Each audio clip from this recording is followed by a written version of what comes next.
తాకట్లో ఉన్న మీ బంగారాన్ని విడిపించి ఆ రోజు ఆన్లైన్ రేటుకి కొంటాం. Sharma gold company. నమస్కారం గురువుగారు. శ్రీమాత్రే నమః. శ్రీ గురుభ్యో నమః. గురువుగారు, రాబోయే విపత్తు షష్టగ్రహ కూటమి నిజంగా విపత్తు అని అనాలా, లేదంటే ఇదంతా నార్మల్ గానే ఉండబోతుందా? అసలు ఏమని మిమ్మల్ని అడగాలో నాకైతే అర్థం కావట్లేదు. షష్టగ్రహ కూటమి అంటే భయపడుతున్నాం గురువుగారు. ప్రపంచ వ్యాప్తంగా కూడా సంథింగ్ ఏదో జరగబోతుంది. 6 గ్రహాలు ఒకే చోట చేరుతున్నాయంటే విపత్తు 2020లో వచ్చిన కరోనాలానే ఇంకోటి కూడా రాబోతుంది అంటారు. మరి మీరేం చెప్పబోతున్నారని తెలుసుకోవాలనుకుంటున్నాం. నానా, ఈ షష్టగ్రహ కూటమి, అష్టగ్రహ కూటమి, పంచగ్రహ కూటమి అనేటువంటి పదాలు కొన్ని సినిమాల్లో ఎక్కువ వాడుతుంటారు పూర్వకాలంలో. పంచగ్రహ కూటమిలో పుట్టినటువంటి కన్యను బలిస్తే మన పనులు పూర్తవుతాయని చెప్పి పాతాళ భైరవి సినిమా దగ్గర నుంచి వింటున్నాం. ఇప్పుడున్నటువంటి ప్రతి ఒక్కళ్ళు కూడా భైరవులే తయారవుతున్నారు. అట్లానే షష్టగ్రహ కూటమి ఇంతవరకు ఎప్పుడు జరగలేదా? జరిగే ఉంటుంది కదండి. అష్టగ్రహ కూటమి కూడా జరిగే ఉంటుంది నాకు తెలిసి. మరి అప్పుడు లేని విపత్తులు ఇప్పుడు కొత్తగా ఎందుకు వస్తున్నాయి? అవునా? కరోనా అప్పుడు ఏ 6 గ్రహాలు కలిసి చెప్పి కరోనా వచ్చింది? దానికి సంబంధం లేదు అసలు. ఇప్పుడు దీనికి దానికి లింక్ చేసి చెబుతున్నారు జనాలు. చాలా మంది కొత్త కొత్త వైరస్లు వస్తాయి, ప్రపంచం మొత్తం ప్రళయం వస్తుంది, మునిగిపోతుంది, చచ్చిపోబోతున్నారు. ఈ మొత్తం ఓ మాట చెప్పాలంటే జ్యోతిష శాస్త్రం అనేటువంటిది ఒక టార్చ్ లైట్ లాంటిది. చీకట్లో చిరుదీపం లాంటిది టార్చ్ లైట్. చీకట్లో కొట్టుమిట్టాడుతున్నాం, చిన్న చిరుదీపం కనబడ్డ ఆశ పెరుగుతుంది కదా, అలాంటిదే జ్యోతిష్ శాస్త్రం. మనిషి జీవన విధానానికి ఒక దీపం అవ్వాలి, కానీ ఇంట్లో ఉండే దీపాన్ని ఆర్పుకునే విధంగా జ్యోతిష్ శాస్త్రం ఎక్కడా లేదు నాన్న. చాలామంది భయపెడుతున్నారు, షష్టగ్రహ కూటమి, రేపు ఇదే జరగబోతుంది, ఎల్లుండి ఇది జరగబోతుందని. ఎవ్వరూ భయపడాల్సిన అవసరం లేదు. షష్టగ్రహ కూటమి అంతకు ముందు జరిగింది, భవిష్యత్తులో కూడా జరుగుతాయి, దాంట్లో ఏమాత్రం కూడా సంశయం లేదు. కాకపోతే కొన్ని రాసుల వాళ్ళకి కొంత ఇబ్బంది కలుగుతుంది, అంతేగాని ప్రపంచం మొత్తం ఏ రాసుల వాళ్ళు లేరుగా. ఇప్పుడు మనం ఒక 4 రాసులు 3 రాసులు ఉంటాయి నాన్న. ఈ 3 రాసుల వాళ్ళే ప్రపంచం మొత్తం లేరుగా, మిగిలిన రాసుల వాళ్ళు ఉన్నారుగా, వాళ్ళందరూ బాగానే ఉంటారుగా. మన కరోనా వచ్చింది, నిజంగానే భారీ ప్రాణ నష్టం జరిగింది, కానీ మిగిలిన వాళ్ళందరూ కూడా ఉన్నారుగా. అవునా? అంటే అలాంటివి రావాలి అని కానీ వస్తాయి అని కానీ అసలు ఎక్కడ ఏ రకమైనటువంటి దాఖలాలు ఈ షష్టగ్రహ కూటమితో లేవు. కాకపోతే దీని ఇంపాక్ట్ రాబోయేటువంటి కొన్ని సంవత్సరాల తర్వాత జరగబోయేటువంటి 3వ ప్రపంచ యుద్ధానికి నాందిగా మారబోతుంది. అది మాత్రం కరెక్ట్. ఓకే, అంటే 3వ ప్రపంచ యుద్ధం జరగబోతుంది. అది నాంది ఈ సంవత్సరంలో జరగడానికి దాఖలాలు కనబడతాయి తప్పనిసరిగా. ప్రపంచ వినాశనం అంటే ఇంకదే 3వ ప్రపంచ యుద్ధం. చిన్న మాటలతో యుద్ధాలతో ప్రారంభమయ్యి అది నాంది అంటాం కదా, ప్రారంభం. ఇవన్నీ పూర్తి చేస్తారు, కొన్ని సంవత్సరాలు పట్టొచ్చు. దానికి శంకుస్థాపన ఇప్పుడు జరుగుతోంది, పునాది. ఈ భవిష్యత్తులో అలాంటివి జరగడానికి అవకాశాలు ఉన్నాయి తప్పనిసరిగా. అవి కూడా మనం గమనిస్తూ ముందుకు వెళ్ళటం అనేది మంచిది. నిజంగానే కొన్ని దేశాల వాళ్ళు ప్రశాంతంగా వ్యవహరిస్తుంటే కొన్ని దేశాల వాళ్ళు రెచ్చగొట్టడం అనేది జరుగుతుంటుంది. ఇటీవల నిన్న వాటిలో కూడా ఏదో జరిగింది, పాకిస్తాన్ ఇండియాకి మధ్యలో పుల్వామా లాంటిది ఒకటి జరిగింది. ఇవాళ కూడా పాకిస్తాన్ ఓడల మీద ఏదో కాల్పులు జరిగినాయి, ఇది ఇదని. అంటే ఈ రకమైనటువంటి పరిస్థితులు నాంది పలకడానికి అవకాశం ఉంది. అంతేకాని కొత్త వైరస్లు వస్తాయి, ఇంకో కరోనా వస్తుంది, ప్రాణ నష్టం జరిగిపోతుంది, ఇలాంటివి ఇప్పట్లో ఏమీ లేవు ముఖ్యంగా. మరి ఈ షష్టగ్రహ కూటమి వల్ల అతి ఎక్కువగా నష్టపోయేటువంటి రాసులు ఒక 3 రాసులు ఉన్నాయి. ఓకే, ఏంటంటారు? మీనం, మేషం, సింహం. 3 రాసులు మాత్రమే ఈ 6 గ్రహాల కలయిక వల్ల కొంతవరకు నష్టం వాటిల్లేటువంటి అవకాశం ఉంటుంది. నష్టం అంటున్నారు అంటే అది ఏ రకంగా ఉండబోతుంది అంటారు? ముఖ్యంగా అనారోగ్య పరిస్థితి, కుటుంబ పరిస్థితి, ఆర్థిక స్థితి, అలాగే గౌరవ మర్యాదలకు భంగం వాటిల్లటం, ఇలాంటివి ఎక్కువగా జరిగేటువంటి అవకాశాలు ఉన్నాయి. వాళ్ళల్లో అతి ఎక్కువగా సింహరాశి, మీనరాశి వాళ్ళకి బాగా జరిగేటువంటి అవకాశాలు ఉన్నాయి. మేషరాశి అంటారా, పర్లేదు, మళ్ళీ గురుడు కూడా తృతీయంలోకి వస్తున్నాడు కాబట్టి కొంతవరకు నెట్టుకొస్తాడు, దాంట్లో పెద్ద సమస్య ఉండదు. ముఖ్యంగా మీనరాశిలోనే ఈ 6 గ్రహాలు కలుస్తున్నాయి. దాంట్లో శని రాహుల కలయిక కూడా ఒకటి కలుస్తుంది, చంద్రుడు కలుస్తున్నాడు, బుధుడు కలుస్తున్నాడు. ఏవైతే కలవకూడని గ్రహాలు ఉన్నాయో అవి కలుస్తున్నాయి. కాబట్టి కొంతవరకు మీనరాశి వాళ్ళకి, సింహరాశి వాళ్ళకి ఎందుకు చెబుతున్నాను అంటే, సింహరాశి నుంచి మీనరాశి 8వ స్థానం అవుతుంది, అష్టమ స్థానం అంటాం. అష్టమ స్థానంలో ఉండేటువంటి గ్రహాలు, శుభగ్రహాలు కూడా యోగాన్ని ఇచ్చేటువంటి లక్షణాలు కలిగి ఉంటాయి.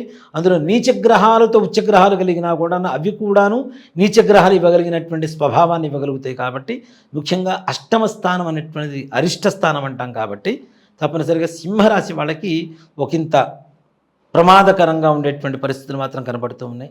మీ సెకండ్ అంటే నెంబర్ 1 పొజిషన్లో సింహరాశి ఉంటే నెంబర్ 2 పొజిషన్లో మీనరాశి ఉంటుంది, నెంబర్ 3 పొజిషన్లో మేషరాశి ఉంటుంది.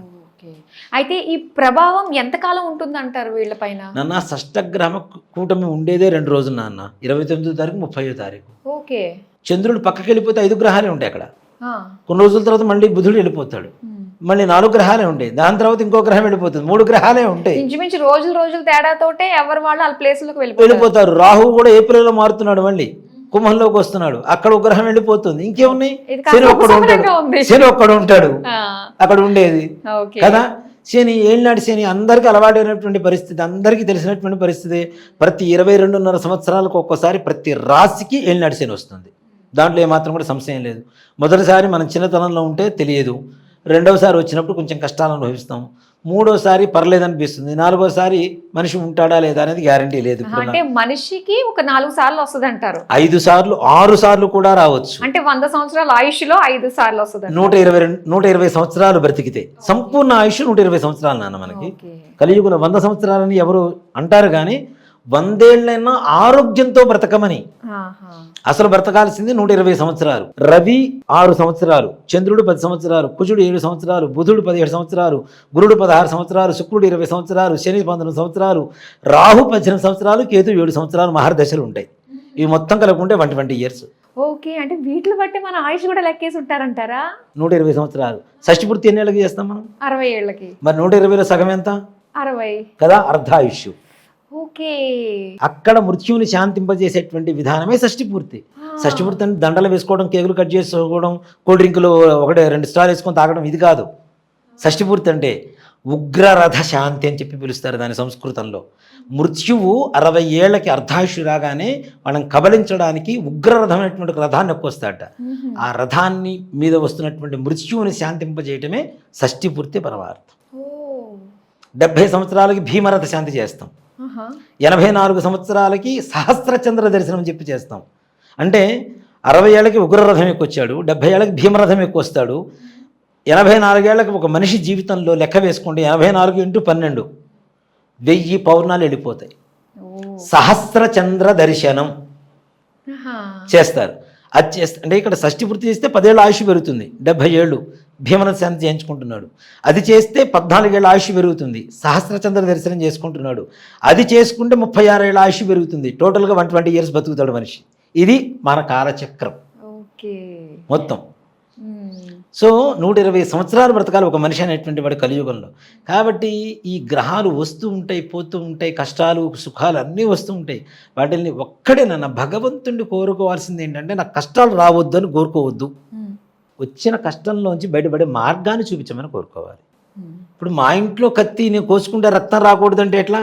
కత్తి నాదే, చెయ్యి నాదే, కోసుకుంటే రక్తం రాదా? మరి మనం చేసిన తప్పుల ఫలితం మనం అనుభవించాలా లేదా కదా? అలా అనుభవించాల్సిన పరిస్థితి వచ్చినప్పుడు, సుఖం వచ్చినప్పుడు తీసుకుంటున్నాం, కష్టం వచ్చినప్పుడు కూడా తీసుకుందాం. భగవంతుడి పాదాలు పట్టుకుంటే కష్టాలు అనేటువంటి భవసాగరం నుంచి చక్కగా ఒడ్డుకు చేరుస్తాడు భగవంతుడు. అంతే, ఎలాంటి కూటమిలు వచ్చినా కూడా భగవంతుని కాళ్ళు పట్టుకుంటే మనల్ని ఏమీ చేయలేవు. ఒక దీంట్లో నాన్న చెరువులో చేపలు పెట్టేవాడు దిగాడు, అన్ని చేపలు పడుతున్నాడు, అన్ని వలలో పడుతున్నాయి. ఒక చేప వెళ్ళి వాడి కాలు దగ్గర పట్టుకొని ఆగిపోయింది. అక్కడ చెరువు అనేటువంటిది మన మానవ జీవితం, అక్కడ చేప అనేటువంటిది అది కూడా ఒక మానవ జీవి. అక్కడ చేపలు పట్టేటువంటి వాడు సాక్షాత్ శ్రీ మహావిష్ణువు. మిగిలిన చేపలన్నీ అడిగినాయిట, దాన్ని ఒక్కదాన్ని వదిలేసాం, మమ్మల్ని ఎందుకు పట్టుకున్నావు అంటే అది నా శరణాగతి పొందింది, దాన్ని ఎందుకు పట్టుకుంటారా అన్నట్ట. మరి అంతకుమించి ఏం కావాలి? ఆయన పాదాలు పట్టుకుంటే అన్ని పోతున్నాయి కదా. కష్టాల్లో ఉన్నప్పుడు భగవంతుడి పాదాలు పట్టుకోవడానికి కూడా మన పూర్వజన్మ సుకృతి ఉండాలి, మన సంకల్పం ఉండాలి. ఉంటే తప్పనిసరిగా భగవంతుడిని నిజంగా నాన్న నాకు 7.5 సంవత్సరాల శని వచ్చిన ప్రతిసారి దేవాలయంలో నేను విశేషమైనటువంటి జపంలోనో దీక్షలోనో పూజల్లోనే ఉన్నాను నేను. అది భగవంతుడిదే నా మీద పరిపూర్ణంగా ఉందని చెప్తాను నేను.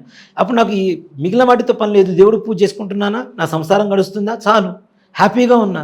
అదంతా కూడా భగవంతుడి అపారమైనటువంటి కరుణ అని చెప్తాను నేను. ఆ కరుణ పొందాలి అంటే మనం భగవంతుడి మీద ముందు నుంచే కష్టం వస్తుందని తెలిసినప్పుడు ముందు నుంచి భగవంతుడి పాదాలు పట్టుకుంటే ఎక్కడికి పోలేం. చక్కగా ఆయనే కడతీరుస్తుంటాడు మన కష్టాలన్నీ కూడా.